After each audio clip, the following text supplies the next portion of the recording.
You can't just put mediocre work out there and expect to grab anyone's attention. I absolutely would have left comics at that point. Clearly, it's the stars aligned that you were meant to kind of be where you are. I'm always trying to get better and get to the next level. One thing I do is on my desktop, I put a target image. So every time I boot up in the morning, I see this thing, go, oh yeah, okay, this is what I'm shooting for. I need to get here. When they offered that to me, and it just felt like someone was handing me the keys to the Ferrari. And by the way, when you get work, that doesn't mean you're rolling. It means you got your first job and you're living in poverty. How did David Nakayama become a comic book icon? With so many artists vying for attention, how do you go from a casual fan to an industry leader? Welcome to the Mo Method, where we talk to professionals who have turned their passions into professions. Today, I'm joined by David Nakayama, a legendary comic book cover artist known for his vibrant and dynamic style. David's art has graced the covers of iconic series such as Catwoman, Black Panther, and Harley Quinn, to name a few. In this episode, David reveals the challenges of breaking into the comic book industry, how he's evolved his style over time, and why continuous growth is so crucial to artists. We also discuss how the internet has changed the game, and why in today's world, your art needs to demand attention to rise above the noise. Hey everybody, it's David Nakayama. I'm a cover artist for books like Emma Frost and Spider-Girl from Marvel, Harley Quinn and Wonder Woman from DC. Thanks for joining us today. So I'm curious to kind of hear how you got into this business, because, obviously the entertainment industry in general is not an easy space to break into, and especially I imagine comic book cover art is very kind of niche. Did you go to school? Are you self-taught? How did you kind of get into the industry in the first place? Yeah, it's just sort of a weird confluence of events. I think that's kind of true for everyone. Notoriously, everyone has a weird intro story. Long and short of it, I won a magazine contest.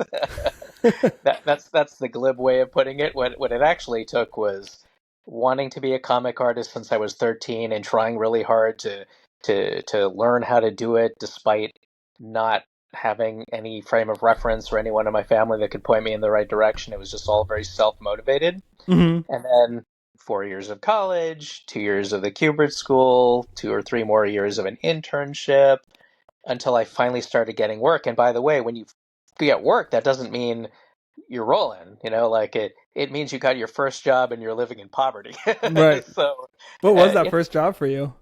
I at the internship at Top Cow, which is one of the image studios, the one that Mark Silvestri founded. I started getting jobs like a fill-in issue here and there. I did a couple of graphic novels for peanuts, honestly. Imagine 64 pages for $5,000 or something like that. It was, it was just, you're happy to get it because you're getting started. You're getting real experience and you got to start somewhere, right? And then, eventually, after all that was done, Marvel came calling, and then it started to get better from there. So who were your kind of key influences and the people that you look to in terms of to influence your work? Well, the gateway drug, I always say for me it was Jim Lee. For a lot of people, yeah, there was something special happening, in the early 90s when Jim was drawing X-Men, the cartoon was about to come out, and X-Men 1 was about to launch. I got in right before it really blew up. And then was along for the ride. So Jim was definitely the reason I got in. When I saw that work, I was like, wow, I didn't know comics could even look like that. Because up until then, in my head, I kind of had, Marvel house style and DC house style from the 80s in my head. It's not really flashy art, but by the time the soon-to-be Image guys came along, they made comics really modern and fresh and cool looking, and that really grabbed me. I overnight decided that's what I wanted to be a part of for the rest of my life, really. Yeah. And then later I discovered, other people like Adam Hughes and then J. Scott Campbell, and those have been my North Stars ever since. Mm-hmm. I'm curious to ask about your style, because you have a very unique style. Thanks. And I really, one thing I mentioned on Instagram, in a comment on one of your posts, and I love your use of colors. You really kind of use very bold colors, which is, I think it's unusual to see, in general. And people tend to kind of shy away from using very bold, very saturated colors. How did you kind of come to your style, and how did you kind of evolve to kind of get to where you are now? From a color point of view, it's sort of hard to say. I guess it's just natural.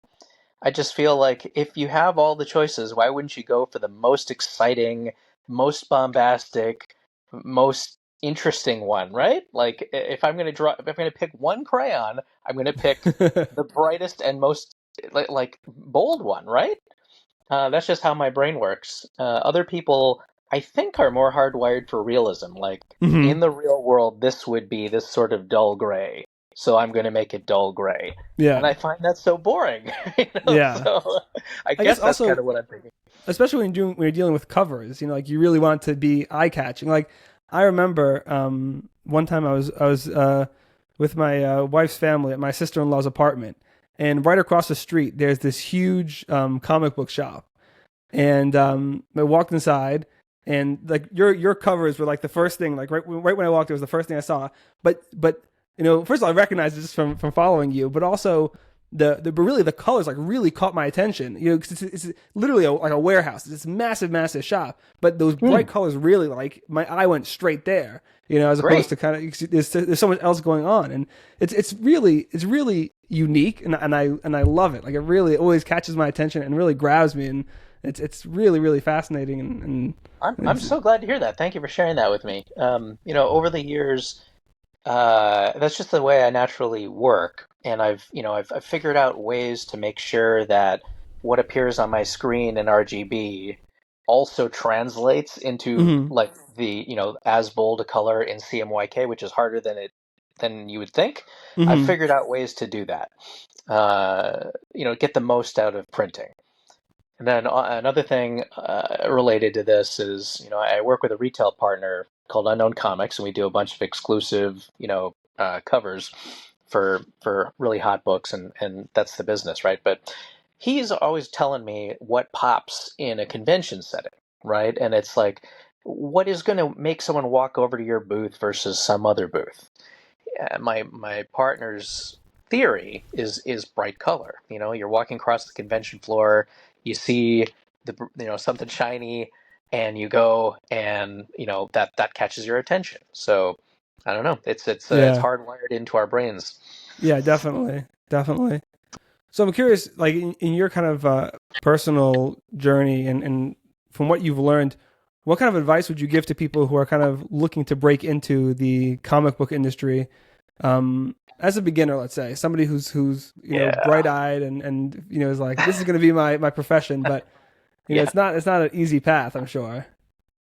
Yeah, it's tough. Like I'm old enough to have gotten in back when you had to take a paper portfolio to a comic convention and pray you could get time in front of an actual human editor there at the show. I remember carrying that around, and you don't have an appointment. You just show up at the convention and hope that you're going to be able to see someone who will actually take the time to look at it, who is in a position to hire you. It's like a big guessing game, right? Yeah, But now things are different. It's the internet, right? Like you can put out your plank on Instagram or ArtStation or whatever you're going to do, and if you're good enough, people will find you. So yeah, that on the plus side, you no longer have to risk taking a paper portfolio anywhere. But on the negative side, you're now competing with the entire world. Like mm-hmm, literally everyone who's connected to the internet across the globe is going to be competing for the same attention from the same hiring managers, right? So mm-hmm, that's challenging. yeah, But what that means is that if you're a young person, there's no other way to do it except just be really good. You can't just put mediocre work out there and expect anyone's to to grab anyone's attention. mm-hmm, So yeah, I guess it easier to stand out if you're good, but harder to compete is yeah, the for sure, is the for trade-off. sure.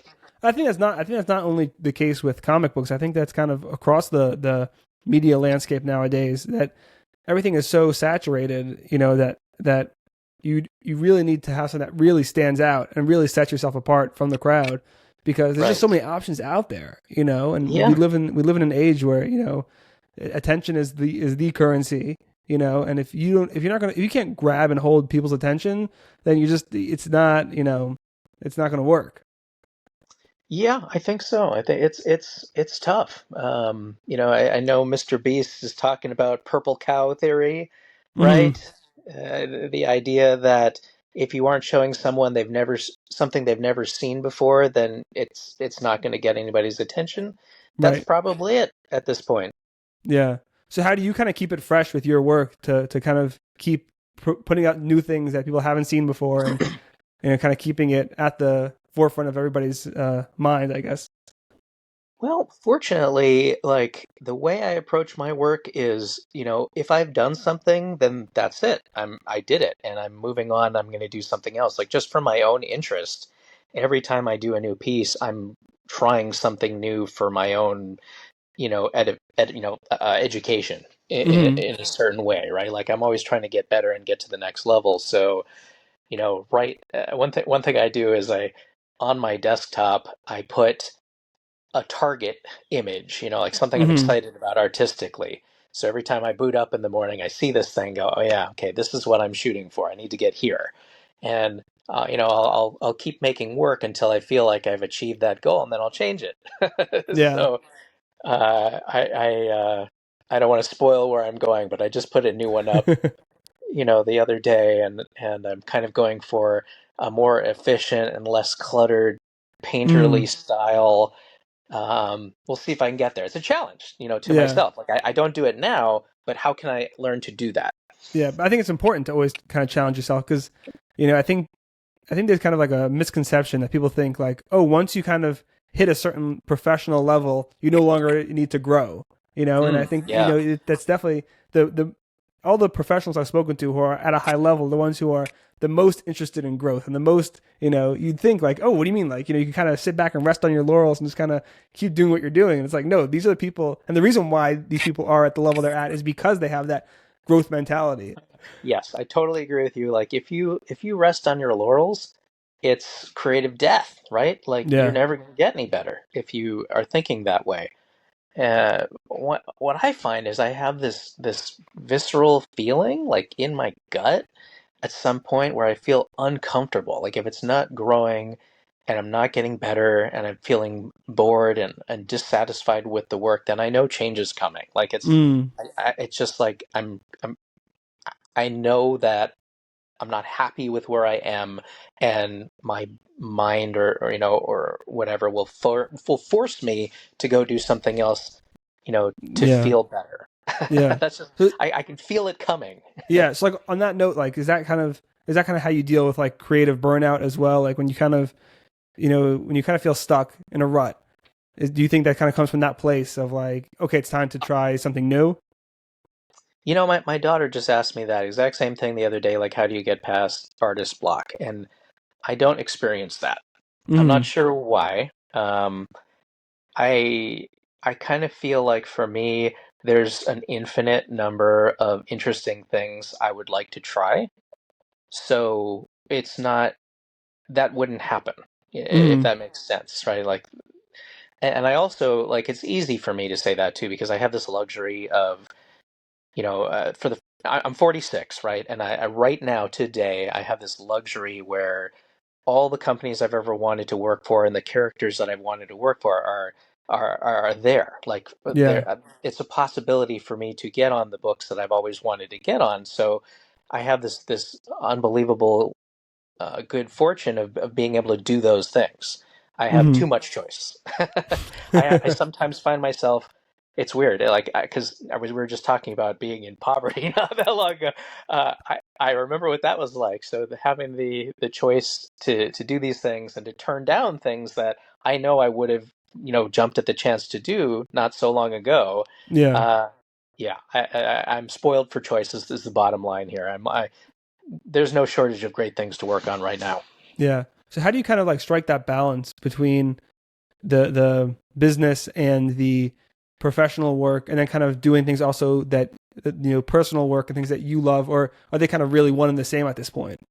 For me, they're the same. Like at the end of the day, like I'm just a giant fanboy, and I am for a lot of things. So that makes it easy for me. I guess that's one reason I avoid that block you're talking about, right? Like I love Marvel, I love DC, I love Disney, I love anime, I love movies, I love TV shows. I like toys. Like there's a lot of things I could get into and Mm-hmm. do. Um, and my problem is that like right now I have too much on my plate. I say yes to a lot of stuff because I'm like legitimately interested, and I worry that like is this the only time I'm going to be offered Thundercats or whatever? Right, right. So I end up taking too much. Mm-hmm. And from a business point of view, it's very stupid. Like creatively, I feel as fulfilled as I've ever been. But if I was smarter, like if it was just about making money, what I would do is take a third as many covers, make the originals for it, and sell the originals where the money really is. But I don't do that. What I do is I take all the things I'm interested in. I don't have as much time, so I do them digitally. I don't get the originals, so I'm not maxing out the money, but I Mm-hmm. am maxing out the creative fulfillment. Mm-hmm. Mm-hmm. So for you, it's just it's a matter of volume of kind of like creating as much as you possibly can. It's the creative output that you're kind of shooting for.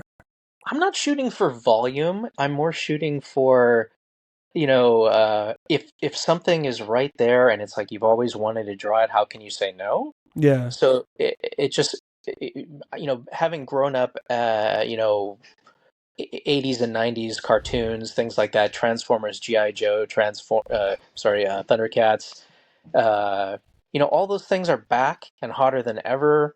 Plus, there's all the new stuff. There's new game stuff all the time, and if that's offered, how can I say no? Like Yeah. I don't know if that's going to come again. Like, Right. but maybe it'll pass, right? Like maybe in 10 years, what'll be hot is the stuff that came after the Pokemon and the Power Rangers or whatever came after, and then I'm less interested because I didn't Yeah. really grow up with that.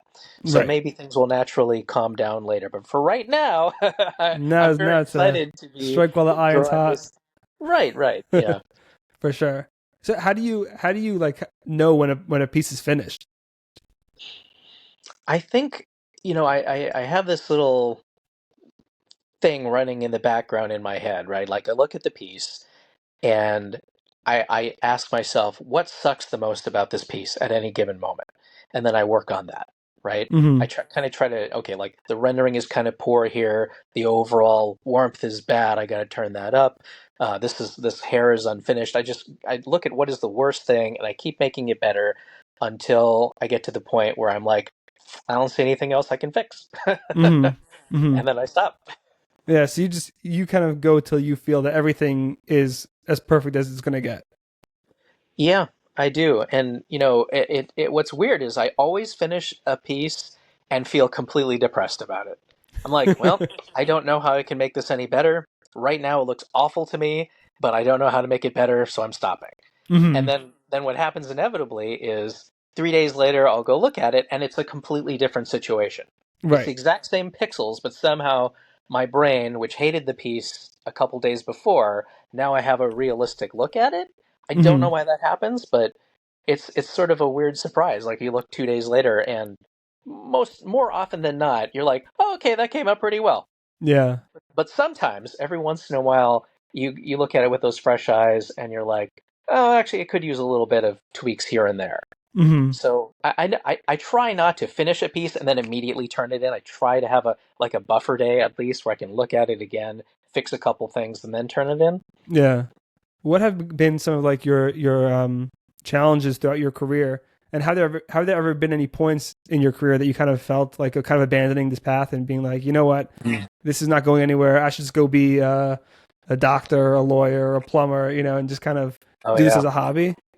absolutely. Yeah, no, I mean, up until just I would say a few years ago, I just had total imposter syndrome about the entire thing. I still do. I still feel like it's going to go away at any moment, right? But to your point, I was so nervous about drawing that when I went to college, I found a school that I think is unique in the entire United States. It has like a full art school on the campus, but it also is a full liberal arts university. It's called Washington University in St. Louis. Mm-hmm. And every other institution I looked at, they had an art program or they were in art school but didn't have the other major. This was unique. So that is why I went there. Mm-hmm. That was the big selling point for me. And it was because I was not at all confident that I could make the art thing happen, and I wanted the alternate path. Mm-hmm. Um, but the odd thing that happened was the opposite, where I found I was doing a pre-med kind of thing, and I hit macroeconomics, and I got the first D of my life, and I went, oh my gosh, okay, maybe I should try a little harder on this art thing. So I kind of recommitted to art, and that saw me through the next 8 years where I was getting more and more serious about art. But then that one this is the one time this happened in my life, the moment that you're talking about, where I was interning at this company, right? And after a couple of years, 2 or 3 years, I think, they actually called me into the office and told me that they had no more work for me. And it was kind of like being fired. Yeah.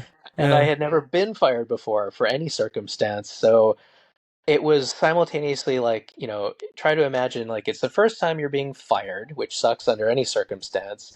But then also the subtext is, oh, your dream is over, right? Right. Like your one shot to comics is being cut off right here, and you have no other way of getting in. So that was emotionally devastating. And if Marvel hadn't come a calling a couple months later, randomly through email, I don't know how it happened, I absolutely would have left comics at that point, How'd right you kind of before it get through started. that rough patch? I was in denial for a couple of months. I was just living in LA trying to figure out what to do, and the guys that let me go, they randomly had a Hollywood guy, I guess, like a guy just on the edge of Hollywood was Mm-hmm. making his own comics. So I was doing pages for this guy's, personal project for a few months. And like if I was honest with myself, that was just that was never going to go anywhere. It wasn't like a real project. It wasn't, it was like somebody's vanity project. Mm-hmm. It wasn't going to necessarily be a printed book. It was, you know, it was a little bit of money coming in, but it was a dead end. Yeah. So if Marvel hadn't come, I don't know what I would have done. I think the as soon as I got honest with myself at that point, I probably would have left. So it's sort of a lucky break, a miracle. I Yeah. don't know that the Marvel thing, you know, happened just at the right time. Yeah. That's really cool. I mean, like clearly, it's the stars aligned in such a way that you were meant to kind of be where you are. Well, it does feel that way. It's never lost on me that like that hit me so hard. Uh, I don't want to say it scarred me for life, but I think it made me humble for life because Mm-hmm. I'm never very far from thinking about how quickly it can just go away, Yeah. right? So, like we were talking about imposter syndrome a second ago. I will never get past thinking like, well, things are going great now, but Right. Right. you can't take anything for granted, right? Yeah, I don't know if anybody ever really gets over that kind of imposter syndrome, and that kind of feeling of like that insecurity, I guess, of like okay, things are going a little too well for me right now. Well, you know what? From the outside looking in, it sure feels like everybody else is really confident about what they're doing. Like Yeah, yeah, you look at all those other artists, and they just like they look like they know what they're doing, and they have it together, and maybe they feel like me on the inside, but I don't know. I don't know how people deal with this. Maybe some people are yeah. super confident. So, what would you say is like one of your most memorable projects that you've worked on? The number one right now would be the run that I had on Catwoman. Hmm. For a couple reasons. One, because it was main covers, and it was a really long run, my longest run ever, 18 issues in a row. And while we were talking about Adam Hughes earlier, he did really long runs on both Catwoman and Wonder Woman that I consider probably the best cover runs I've ever seen. Hmm. Every cover a winner, all beautifully drawn, on it a really long time. I've never seen anything better. So doing something like Adam's run, in terms of length, I'm not going to claim quality necessarily, but the length felt special to me. And Yeah. then it was also the first time, like I had done a lot of work with Marvel, but I had only just started at DC for a year or two when they offered that to me, and it just felt like someone was handing me the keys to the Ferrari. You know what Hmm. I mean? Like, Yeah. it's Catwoman. It's just like an iconic character, totally in my wheelhouse, exactly the kind of thing I love to draw. Main covers. It was so special, and to this day, I think that the thing I'm most proud of so far. That's awesome. Just two more questions. I know you're short on time. Um, the first question is I'm curious to hear from you because I see you're very active on social media. Mhm. How have you used social media to kind of help build your personal brand, your network, your image, I guess? I do try. I guess it's not coming from like a business place. It's coming from I'm an artist, so by definition, my job is sort of solitary. And I like that human connection. And I like, the same reason I like to go to comic shows and talk with, comic people. It's fun for me. I do like that interaction a lot. And so I get that from Instagram, the people that are nice enough to comment on my page. It's also kind of, the psychology we were talking about earlier. If someone is going to buy my book, like they are going to put their hard-earned money down to buy my book, that gets a thank you, Yeah, like yeah, at a minimum. So yeah, I just feel I feel like it's required to comment back. Thank you very much. Appreciate you buying my book. yeah, Um, Along the way, I found that it does, naturally create a sense of community. And now I feel very friendly with a lot of the recurring characters that I see in the feed. Like I follow people back, and I'm always really glad to see, there's a good 20 to 50 people that maybe I haven't even met them in real life, but they feel like friends that I'm interested to chat with. yeah, So it does feel like a community. yeah. Have you done any stuff with like Discord or anything of that sort, or you kind of keep it to Instagram? That mainly just happens on Instagram and to a lesser extent on stuff like Blue Sky and Threads right now. I always comment back on all of those. There's just a little less activity on those two right now because they're new. Yeah. Um, Discord, I kind of don't know what it is. Hmm. My son is always talking about it, but I understand that, like certain creators will have this and then they just use it as a place where people can kind of talk with them, right? You kind of. So, It's Discord's a very interesting tool. It's very yeah. different than like Instagram. Mm, But I'd say the real strength of Discord is the kind of the community factor. mm, It's text based, but you could also you could do live streams and you could do chat rooms where everyone kind of hangs out. Like there's no video, but just audio. mm, Um, but it's a very cool tool. I've only recently started like really kind of getting the hang of it. mm, But I see like a tremendous amount of creators using it, and what's really cool about it is the community engagement you have, right? Because on Instagram, there's kind of the mhm, back and forth in the comments, which is cool. But Discord, it's a more of I don't know, because there's the back and forth between the creator and the followers, but then also yeah. kind of the fans amongst themselves will talk, Mm, and so let's just say, for example, like I'm in a lot of 3D artist discords, so people will post their work, and then sometimes the person the artist that everyone's there for will you'll kind of give feedback, but then other sometimes just people within the community will give mm, feedback and be like, hey, like this is really great, but you might want to fix X, Y, and Z, and then you might want mm, to check out this resource. It's a very cool way for people who have mutual interests to kind of all be in one place. I mm, really I've really been trying to like lean into it and kind of really I don't want to say leverage it because it's kind of like that doesn't sound nice, but like yeah. really try to tap into it and like get the most of it for myself and also like try to give over of myself to kind of like really invest into communities and really become a part because you meet such cool people. I just joined the Discord the other day. A friend, somebody who I interviewed here, added me to it, and it's all like street art artists. And so it's a lot of like art toys and street artists and it's just really cool people and they're all kind of just hanging out in this one place. And again, you're dealing with a larger crowd Mm, than an Instagram, right? And it's more communal as opposed to like one on one, if that makes sense. yeah. I highly It does recommend make checking it sense. out. I should. It sounds like it would be fun to communicate. If you can't, can you post art? Yeah. So you could You post can. images, Okay. videos. Yeah. Okay. So yeah, maybe I'll look into it. My kid is always telling me about That's it. So what all the kids are doing these days. yeah, Yeah. he for a little while he's like, I got a Discord. You should join my Discord. Yeah. Okay, I don't know what to do with that, but No, yeah, I highly recommend it. It's and again, it's the kind of thing that I think also fans of yours would enjoy because then they kind of feel like it yeah. feels a little bit more personal in some Mm, ways than Instagram. Even though from your perspective, it's kind of the same level of work and like interaction, but right. again, in terms of the fans, they feel like they're part of this like in group, if you will, and it's really cool. It's really neat, and just like the things I've seen done on it are just really interesting. It's I highly recommend checking it out. I'll look Um, into that. Thank you. yeah, for sure. One last question. Again, I know you're limited on time.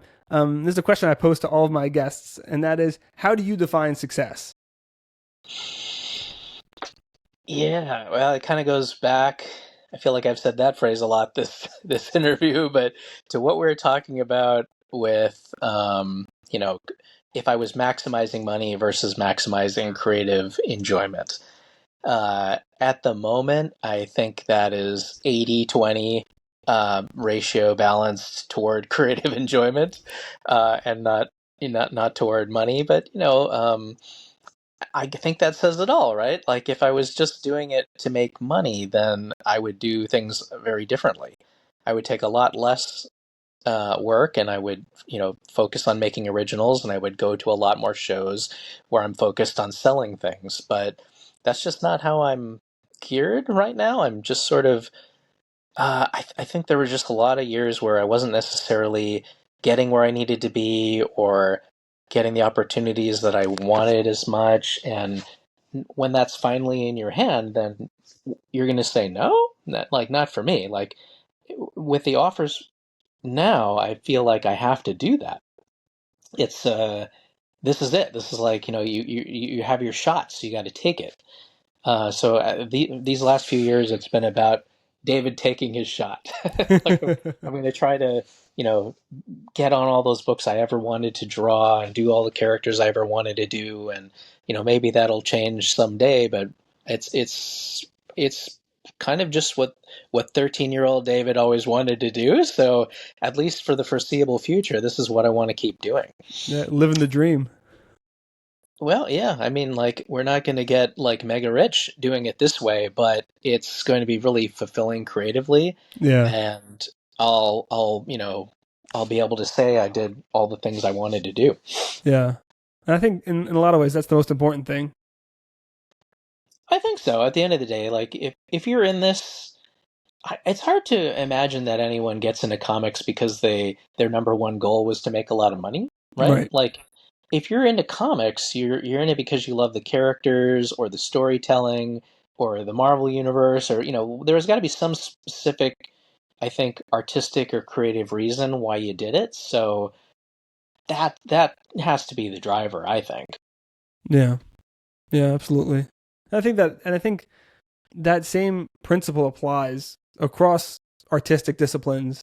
Um, and and obviously there are people who are kind of doing it as like looking at it as a job, but you know, I think majority of the people who are doing it for the love of the craft because they're passionate about it. It's their life stream, and it's really cool to see people who have had that life dream and have executed on the dream and are living the dream. It's really awesome.